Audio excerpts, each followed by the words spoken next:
Владата планира до крајот на годината да подготви национална стратегија за окрупнување на земјоделското земјиште за период од 2011 до 2020. Тоа ќе биде главен стратешки план при процесот на окрупнување на земјиштето.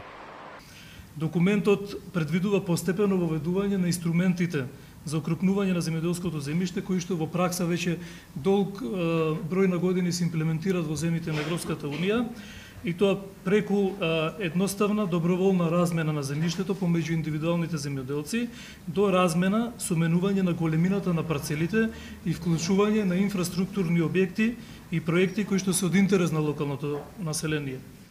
Првата општина во која се применуваат овие мерки е општината Конче, каде се очекува до крајот на годината во целост да биде завршен овој процес на окрупнување. Во Македонија постојат околу 100.000 земјоделски стопанства кои во просек поседуваат околу 1,6 хектари, кои се поделени во 5 до 6 парцели. Ваквата голема расцепканост на земјоделските површини е една од најголемите пречки за развој на македонското земјоделство.